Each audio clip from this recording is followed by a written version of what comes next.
Hello students, in this video we will be dealing with the menstrual cycle, the fertilization, then the implantation, embryogenesis and all those parts of the human reproduction. So the reproductive cycle in the female primates, including the monkeys, apes and human beings, uh, the cycle is called as the menstrual cycle. The reproductive cycle is called as the menstrual cycle. The first menstruation begins at the puberty, that is at the age of 11 to 13 years of age in the female child, and the arrival of menstrual cycle or the beginning is called as menarche. And in human beings, the menstruation is repeated at an average interval of about 28 days. So we call it as 28 days cycle. And the cycle of events which starts from the menstruation till the next menstruation is called the menstrual cycle. And the ovulation or the ovum is released in the middle of this 28-day cycle, that is on the 14th day normally the ovulation takes place. The ovarian or the menstrual cycle involves a number of cyclic changes that occur in the ovary and the uterus, and all these are under the influence of the follicle stimulating hormone and the luteinizing hormones, which are secreted by the anterior pituitary. And the menstrual cycle begins at the pubertal age, that is between 11 and 13, and goes till the age of 45 to 55 years of age, which is called as the menopause. Now the various phases of the menstrual cycle, so there first phase is called as the menstrual phase, and second is the follicular or the proliferative phase, third is the luteal or the secretory phase. Now in the first phase, what all things are happening, we will see phase by phase. The first menstrual phase, which lasts for about 3 to 5 days, and which is marked by the breakdown of the mucous membrane and glands of the lining of the uterus. That is, the endometrial lining is breaking down, and which comes out as the bleeding. So the epithelial lining, the connective tissue, the blood vessels, all these of the endometrium get slashed off from the endometrium and is discharged as the menstruation. Now the second phase is the follicular or the proliferative phase. It lasts for 9 to 10 days, from the 5th or the 6th day to the 14th day, that is the day of the ovulation. And it begins with the repair of the damaged endometrium of the uterus through the proliferation. So restoring the lost epithelial lining and repairing the blood vessels of the endometrium is happening in this follicular or the proliferative phase. And this phase is induced by the rising levels of the follicle stimulating hormone, which is produced by the anterior pituitary. So this causes the maturation of the primary follicle into the Graafian follicle. So follicle maturation is happening, so it is called as follicular phase also. And the primary oocyte undergoes the first meiotic division, and which gets converted into the secondary oocyte, and the secondary oocyte is surrounded by the follicle cells, becoming the Graafian follicle, which is having a fluid filled cavity inside. Now the Graafian follicles begin to develop, they secrete the estrogen, and estrogen level increases gradually and reaches about 3 days before the ovulation. So the estrogen levels reach its peak. And this estrogen causes the proliferation or the thickening of the endometrium, and the endometrium becomes thickly, becomes rich with the blood vessels and the glands. So the thickness of the endometrium increases in the second phase, that is the follicular or the proliferative phase. And the third phase, that is the luteal phase or the secretory phase, this is also about 12 to 14 days. From the 14th day, that is the day of the ovulation, to the 28th day, and this phase is induced by the LH, the luteinizing hormone, from the anterior pituitary. So it is called as the luteal phase. So the luteinizing hormone and the follicle stimulating hormone both stimulates the ovulation, and the release of ova from the Graafian follicle takes place on the 14th day. Then the LH and FSH levels increase, and it goes to the maximum during the middle of the cycle. Then LH is secreted rapidly, thereby its maximum level is reached, which is called as the LH surge, which induces the rupture of the Graafian follicle. Thereby the ovulation happens by the end of the follicular or the proliferative phase. And after the rupture of the Graafian follicle and the release of the ovum, the follicle becomes, it gets converted into corpus luteum in the ovary. Now the corpus luteum secretes or releases the hormone progesterone, and that causes the changes in the uterus. And this progesterone is essential for maintenance of the endometrium. And because of the progesterone, the endometrium thickens and it gets ready for the implantation of the zygote. Okay, so more glandular, rich with the blood vessels, and all those activities take place because of the influence of the progesterone. And this progesterone also inhibits the maturation of any other follicles. No Graafian follicles are formed. No Graafian follicles are formed when the progesterone is there. Okay, so the luteal phase or the secretory phase will make the endometrium ready for the implantation of the embryo. And if the ovum is not fertilized, then the corpus luteum gets degenerated on its own. Okay, corpus luteum starts its degeneration, and in the absence of fertilization, the level of progesterone increases, which will inhibit the release of gonadotropins from the hypothalamus, thereby inhibiting the release of follicle stimulating hormone and luteinizing hormone by the anterior pituitary. So this all causes the degeneration of the corpus luteum. So the estrogen and the progesterone levels will come down, and then the blood vessels constrict, preventing the blood supply to the endometrium. And of course, when the blood supply is decreased, the amount of oxygen supplied also will be less. So then the endometrium start slowing off, getting broken, and then it gets discharged as the menstrual or the bleeding phase. Okay, so in the absence of fertilization, the corpus luteum degenerates, causing the disintegration of the endometrium, causing the menstruation. Thereby the new cycle begins.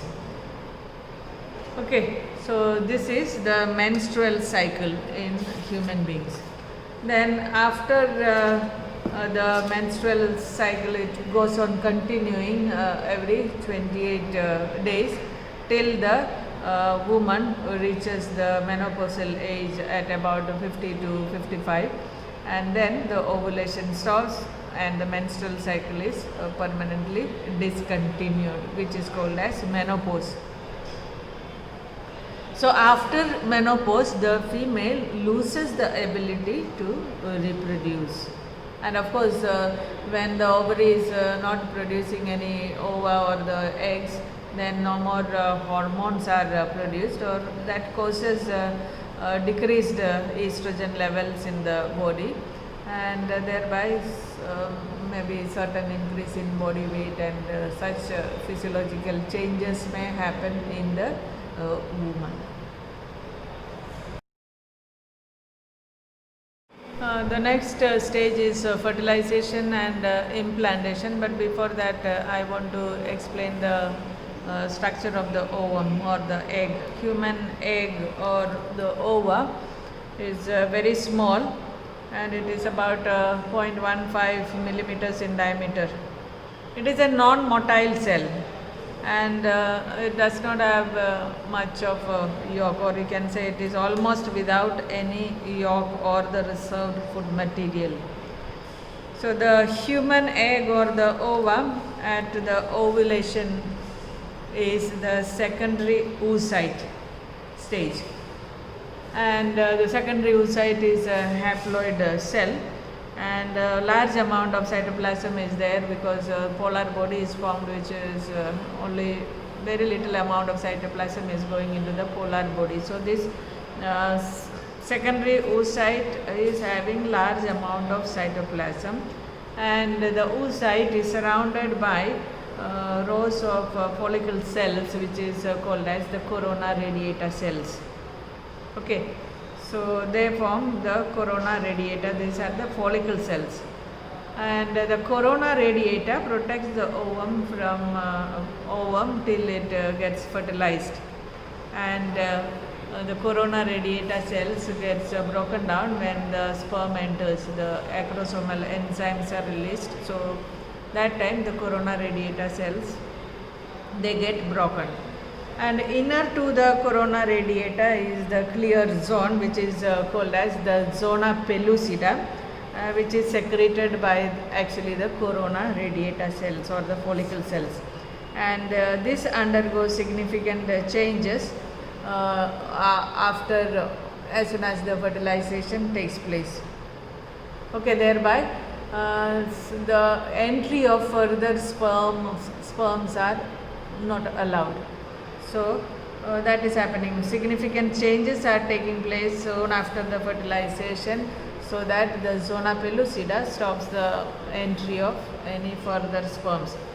Now, inner to the zona pellucida is the vitelline membrane, or also called the primary membrane or the perivitelline membrane, and inner to it is the plasma membrane, which is surrounding the cytoplasm of the egg.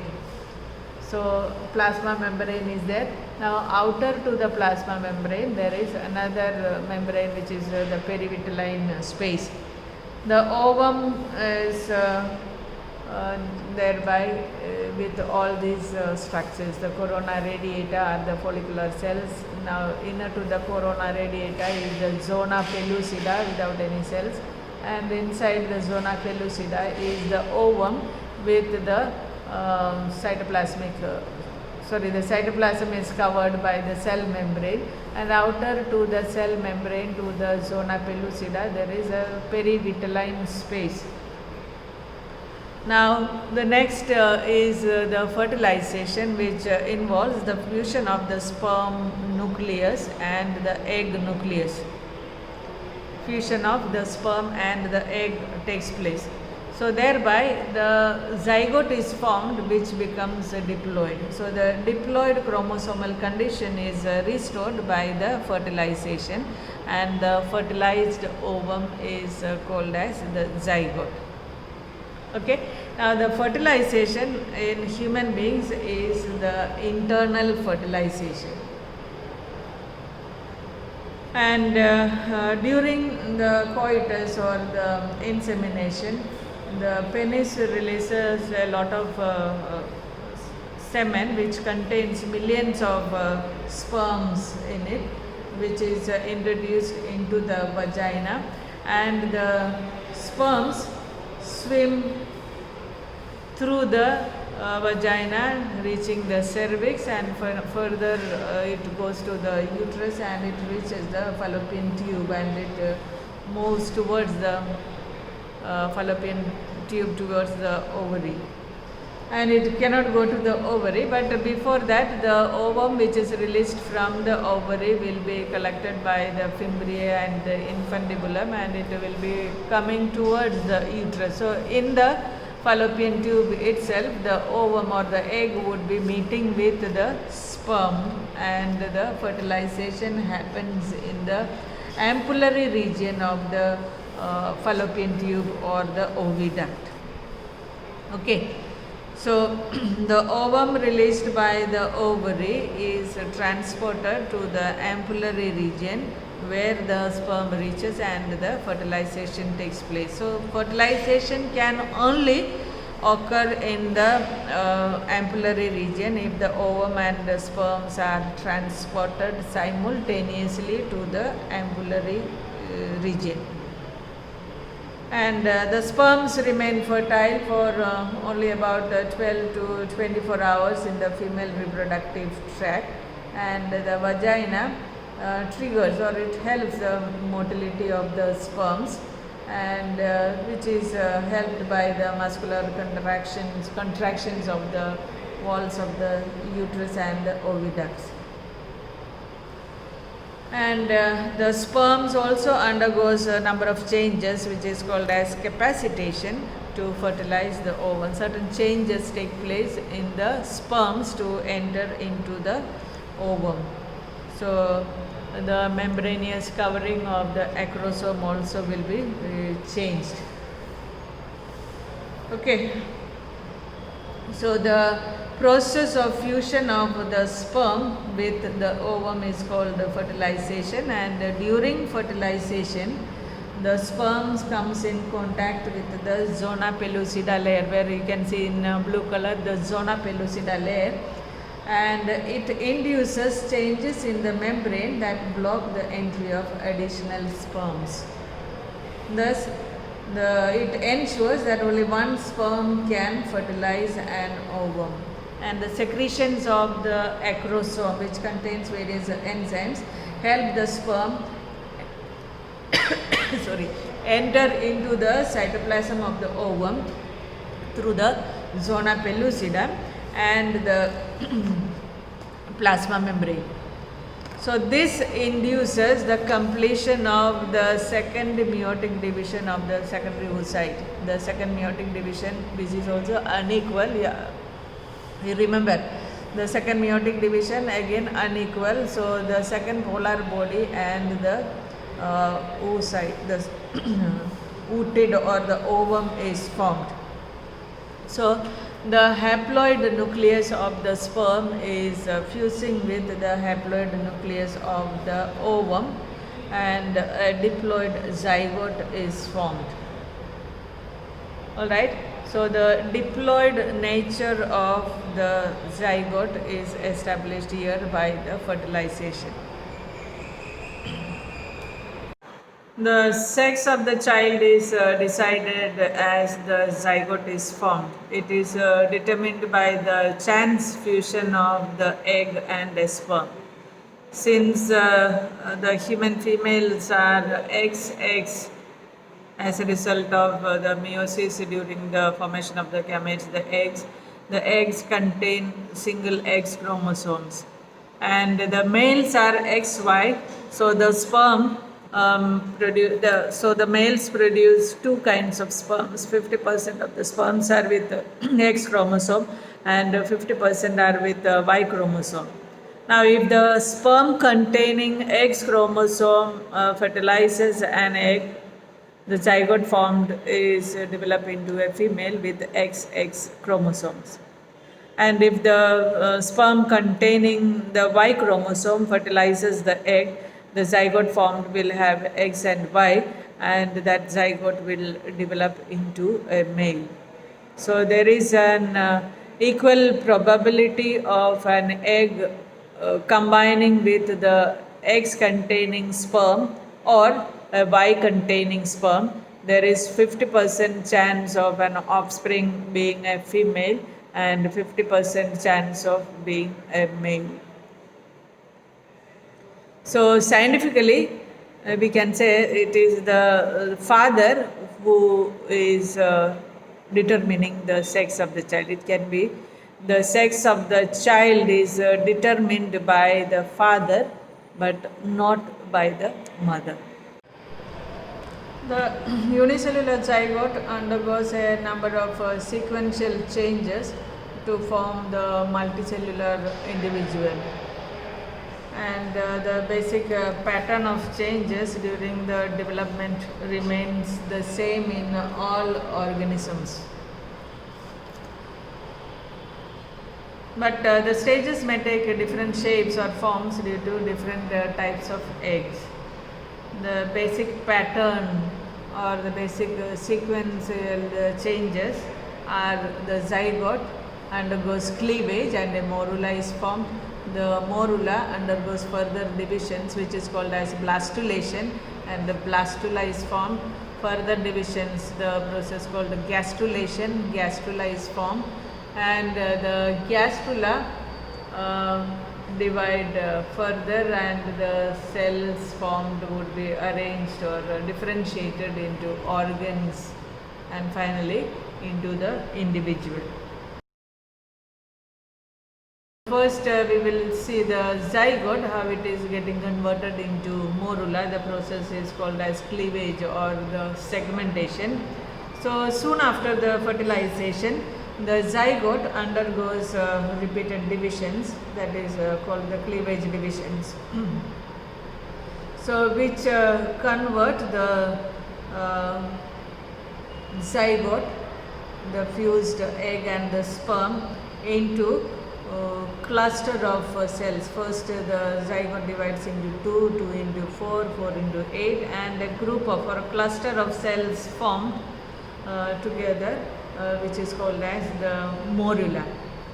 So the human egg is without any yolk, so it shows complete division from one end to the other end. So complete division of the egg is taking place. So the cleavage divisions are mitotic divisions, and they occur rapidly, fast, one after the other. And the resulting daughter cells, the first division, zygote divides into 2 daughter cells, which are called as the blastomeres. So 2 blastomeres divide into 4 blastomeres, 4 into 8, and so on. And the divisions are so fast, there is no time for the blastomeres to grow. So the blastomeres are smaller in size. Since the zona pellucida is intact, the size of the morula is almost the size of the ovum. So as the divisions continue, more and more blastomeres are formed. So the blastomeres successive cleavage divisions occur one after the other, and mass of cells, which is called as the morula, which means it would look like a mulberry. And the cleavage divisions, though mitotic in nature, differ from normal mitotic divisions in certain aspects because they are not growing and enlarging in size. Okay, now rapid mitotic divisions are taking place from the zygote to the morula, and as the cells continue to divide further, and the cells get rearranged, and thereby a fluid filled cavity appears in the center of the morula. More and more cells are added, and a fluid filled cavity also appears in the center of the morula. So this cavity, which is filled with the liquid, which is secreted by the cells of the morula. The cells of the morula are the trophoblast cells, and then the embryo is called as a blastula. So morula, which is having, morula is a ball of cells. Inside there will be fluid filled cavity. Then it becomes the blastula. And during this process, the zona pellucida disintegrates and allows the blastula to increase in size as well as volume. So approximately 1 week after fertilization, it is the blastocyst stage that gets embedded into the endometrium of the uterus. So that process of the blastocyst getting embedded into the endometrium is called implantation, and the pregnancy is established. Now the attachment of the blastocyst to the thickened inner wall of the uterus, that is the endometrium, 7 to 8 days after the fertilization is called the implantation. And at this time, the development of the mammalian embryo takes a different turn, as the embryo does not have any reserve food material in it. No yolk is present, so it has to be depending on its mother for the nutrition. So the blastocyst, which is having the outer layers of cells, which are called as the trophoblast, and some of those cells together, it becomes the inner cell mass. And the trophoblast cells form an outer layer of cells, and they do not form the embryo proper, but make contact with the uterine endometrium, so that the growing embryo gets implanted into the endometrium, into the uterus, and thereby it can get its nutrition from the uterus, from the mother. So the inner cell mass, which is the cluster of cells at one side of the blastocyst, and this inner cell mass becomes the embryo and differentiate into basically 3 primary germ layers. So these germ layers will give rise to various tissues and further differentiates into organs of the embryo. Okay. So the inner cell mass getting separated and getting differentiated into various tissues and finally into the organs of the growing embryo. After implantation, finger-like projections called the chorionic villi appear in the trophoblast, and these are surrounded by the uterine tissue. This chorionic villi and the uterine tissue become the integrated and form a special structure which is called as the placenta. Now, as the zygote undergoes division, the term embryo is used for developing organism. So the embryo we call the developing zygote. Now, the special tissue which develops between the embryo and the uterine wall, which is called as the placenta, which is a disc-shaped temporary connection between the mother and the fetus or the embryo.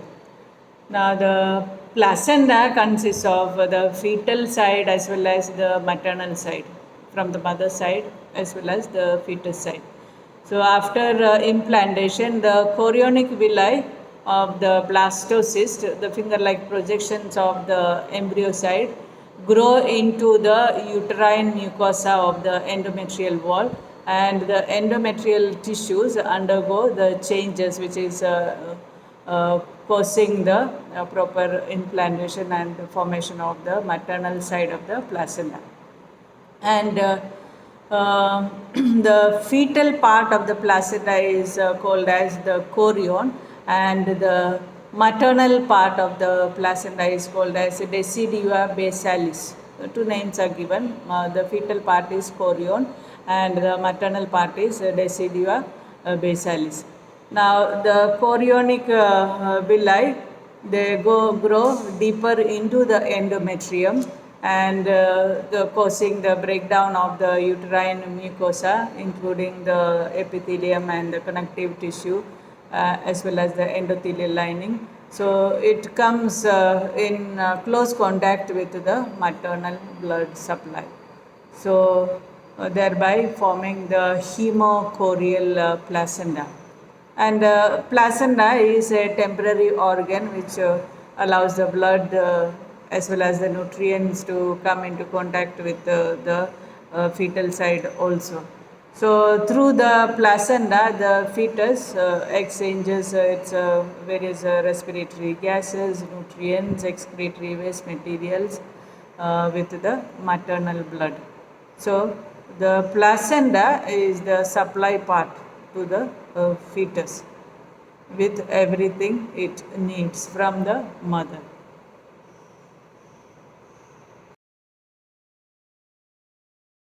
The placenta acts as an endocrine gland also. It secretes a lot of hormones like the human chorionic gonadotropin, then human placental lactogen, progesterone, relaxin, estrogen. All these are the hormones secreted by the placenta.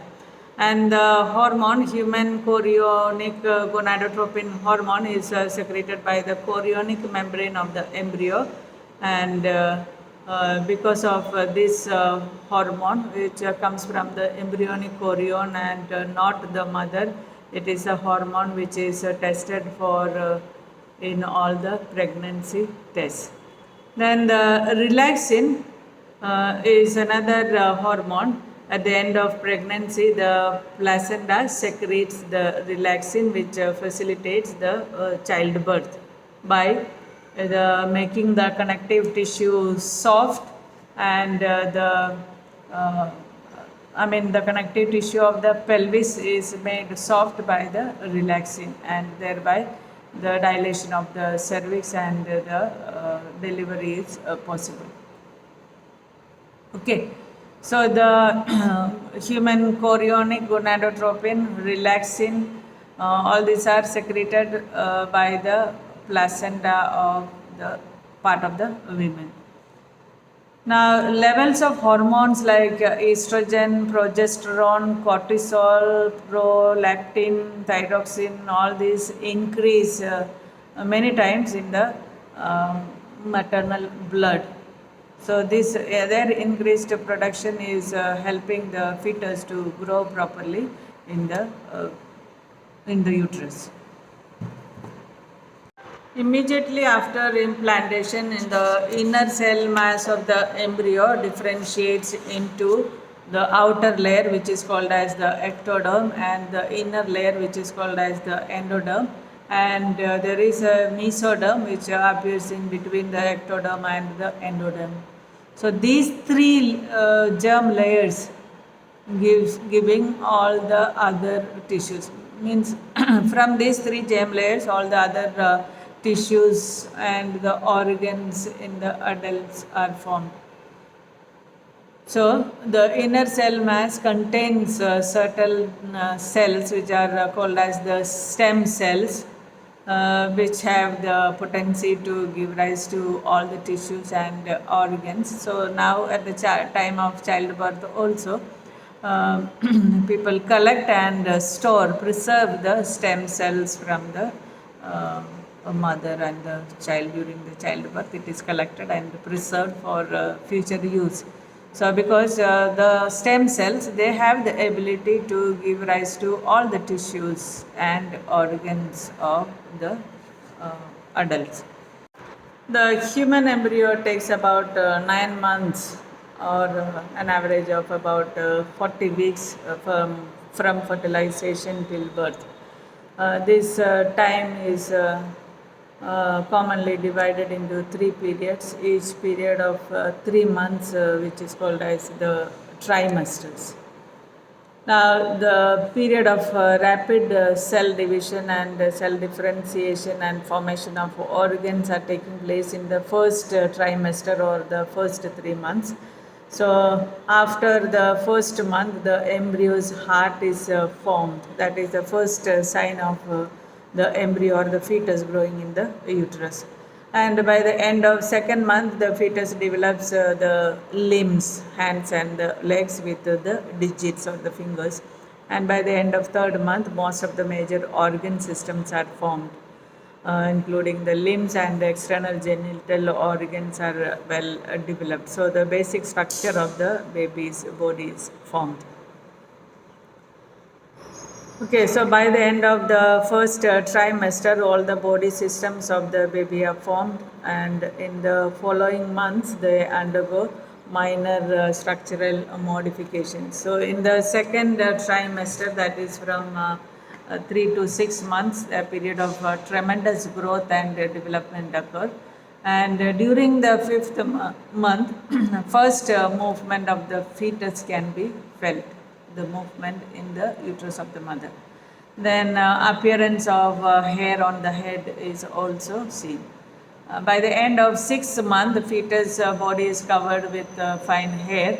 Eyelids separate and the eyelashes are also formed by the end of 6 months. And in the third trimester, that is 6 to 9 months, mainly a period of growth rather than any new development, because all the organs and organ systems are formed by then. And by the end of ninth month, the fetus is fully developed and is ready for birth, with all the essential organs well formed and able to function. The pregnancy period, that is the 9 months period, is called as the gestation period.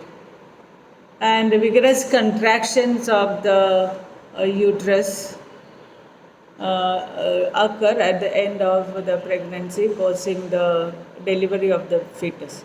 So, at the time of the birth of the child, the muscles of the uterine wall contracts. So, rigorous contractions of the uterine wall takes place, and that causes the expulsion of the fetus. That is the process of delivery.